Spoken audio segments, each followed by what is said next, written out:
یو يهودي ماشوم په مدینه منوره کې، چونکه مدینه منوره کې يهوديان هم اوسېدل، ټول مکس خلک سره اوسېدل، مسلمانانو کې انصار مهاجرین دواړه قسمه خلک وو، او يهوديانو کومې قبیلې هغه هم اوسېدې. یو يهودي ماشوم داسې ډېر غټ نه و، د ځوانۍ طرف ته نږدې شوی و، هغه راتلو د نبي علیه الصلاة والسلام په مجلس کې کېناستو، د نبي علیه الصلاة والسلام خبرې وې اورېدې، بیا یې لاړلو چې کله خبرې ختمې شوې، ایمان یې نه و راوړی، صرف د نبي علیه الصلاة والسلام دغه بیان مې واورېد، نو خطبه یې واورېد او بس بیا یې لاړو کور ته وشو.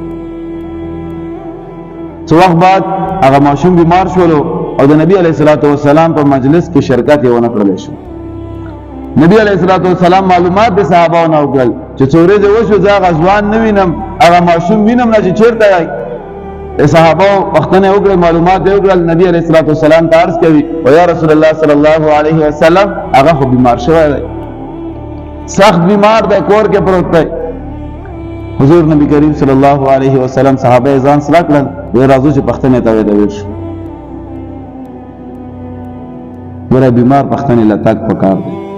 کله یو سړی بیمار شي که نه، یو مسلمان په بل مسلمان باندې 5 حقوق دي، د هغې کې یو حق دا دی چې کله بیمار شي نو پوښتنې له ورځي، او په حدیث مبارک کې ډېر زیات فضیلت راغلی دی.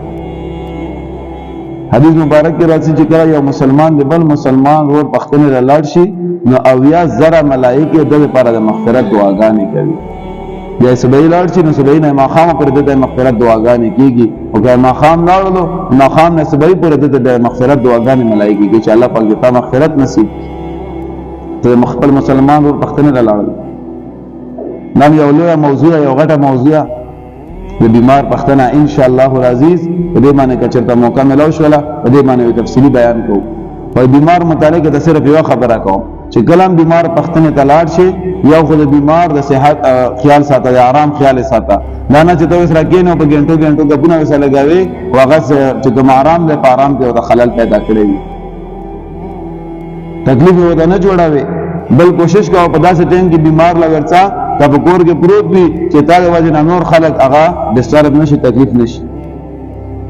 نور خلکو ته تکلیف میلاو نه شي. ته سره ناست وې، زنانه په کوټو کې ته وجې نه ناستې وي، کټوه نه شي کولی، دا شان د نورې کور کارونه نه شي کولی، ته ناست په ګنټو ګنټو ګپونه ورسره لګوې. ورشه پوښتنه یې وکړه، دعا یې ورته وکړه، بس بیا ترې راځه. ها که چېرته داسې خصوصي ملګری وي چې تا په راتګ خوشحالېږي او تا په خبرو باندې هغه ته سکون میلاوېږي نو بیا څه حرج پکې نشته. دغه شان دی چې بیمار سره میلاو شي نو دا خبرې ورته نه کوي چې اوهو تا خو رنګ به زیړ دی، ته خو ډېر خراب شوی یې. که چېرته یو انسان ته سم انسان ته خبره کوم، یو سم انسان وي که نه په یار روان وي او بل کس ته وایي چې وله چې رنګ خو ډېر خراب شوی دی، خیر خو دی، بس دا خبره یې په زړه کې کېني او هغه سړی داسې لږ راټیټ شي چې وله چې په رښتیا که څه هم دی سوری. دا شان دی که په یار کې ورته بیا دویم کس وویل چې وله رنګ خو خراب شوی دی لکه بیمار معلومېږي، بس که دریم کس ورته وویل دا کور د راسو کټ کې کېني چې بس زه خو بیمار شوی یم. دا انسان فطرت دی.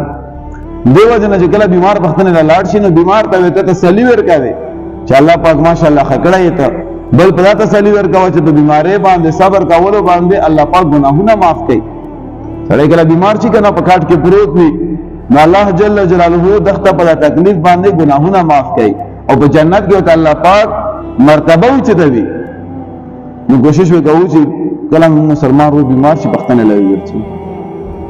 نو خو نبی صلی الله علیه وسلم سره صحابه کرامو دغه ماشوم پوښتنې له لاړل. کله چې نبی علیه الصلاة والسلام کور ته ورغلو اجازه یې وغوښتلو او دا ماشوم یې کله وکتلو، دا ماشوم آخري وخت و وفات کېدو مړ کېدو. نو حضور نبی کریم صلی الله علیه وسلم ته فرمایي ای بچیا یا ای ځوانه کلمه ووایه چې په ایمان سره وفات شي، ایمان دې نصیب شي.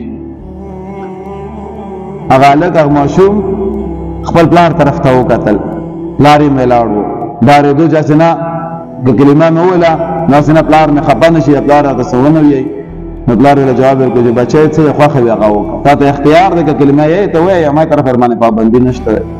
هغه ماشوم کلمه وویله او وفات شولو. حضور نبی کریم صلی الله علیه وسلم بهر راووتلو، په مخ مبارک باندې خوشحالۍ اثراتو،